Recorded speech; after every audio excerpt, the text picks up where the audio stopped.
भन्न पाएन यिनीहरूले मेडिकल काउन्सिलमा हिजो यिनीहरूले 9 बजे बोलाएको थियो हामीलाई 2 घण्टा किन यिनीहरूले यो डक्टरहरूले काउन्सिलिङ गरेर हामीलाई 2 घण्टा बाहिर वेटिङ किन गरायो अनि डक्टरले लापरवाही सरासर फार्मेसीले भनिसकेको छ यो मेडिसिन यो के अरे कि पोइजन खाए मान्छेलाई हो कि के अरे के भन्छ त्यो कि सापले डोस्या मान्छेलाई उ गर्छ भन्ने बित्तिकै मैले त्यहाँभित्र आएर डक्टरलाई त्यो बिचरा भाइहरू डक्टरहरू छन् सर यस्तै काम चाहिँ तिनीहरूले सिरिन्ज लगाएको मेरो आमालाई यार मेरो आमा त्यति बेला आइसियुमा हुनसम्म पनि होसमा हुनुहुन्छ मेरो आएपछि चिन्नु भएको छ अनि गलत छैन भनेर भन्छ यार त्यो सुपरिन्टेन्डेन्ट को त्यो हिजो मर्या थियो यहाँ थिएन मैले सुन्नु त एकछिन यो कुरा धेरै पटक दोहोरिसकेको थिएँ अनि त्यो यो उनी कुरा भयो भने त्यहाँ गएर चाहिँ के भने न्याय पाए पाउला नपाए नपाउला मैले मेडिकल काउन्सिलमै जारी गर्छु भने सकिएन अनि यहाँबाट यो त सुरुमै उठाएको कुरा छ नि त मैले तार कुरा गर्न लागि मेडिकल काउन्सिलले हो सुरुमा बोलेको छु मैले हुन्छ त्यही गर्छु भने त सिद्धिया छ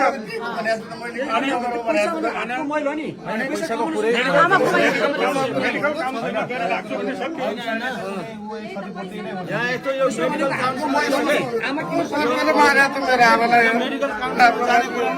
कोही मान्यले आएर हामीलाई भन्नु पर्दैन क्या उसले सहजीकरण गर्ला बाधा आसन फुकाउला पीडितको पक्षमा कुरा गर्ला भनेर बोलाउने हो नि त हामी यो विषय त हामी गर्न सक्छौँ त होइन 3-4 महिना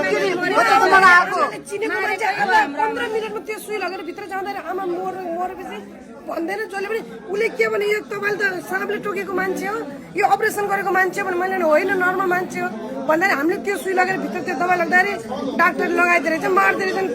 एउटा भएको तर अनि अर्को दबाई चालु गरिदिएर सर्पल टोकेको सर्पल टोकेको अनि अपरेसन गरेको मान्छे हो गरे हामीले नि अपरेसन गरेको मान्छे होइन नर्मल मान्छे हामीले लिएर आएको भन्दाखेरि त्यहाँ आधा घण्टापछि भित्र जान्छ मान्छे छैन लापरवाही बाहेक अरू के छँदै छैन लापरवाही गर्छ एकदम लापरवाही छ बिमारी नचिनिकनै औषधि चाहिँ सञ्चालन गरिदिनु हुँदैन नि या सुईबाट होस् चाहे टेब्लेटबाट होस् जेबाट भए पनि बिमारी चिनेर त्यही बिमारीको औषधि उपचार गर्नु पर्यो 5 मिनट पहिला भनेको छ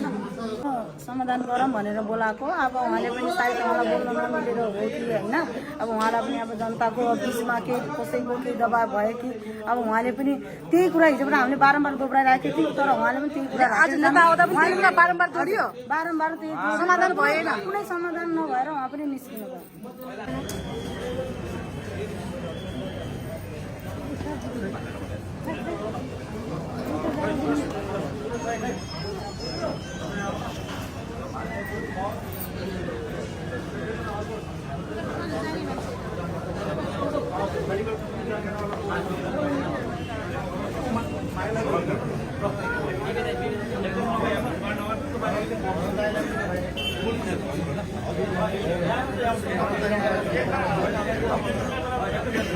साहेब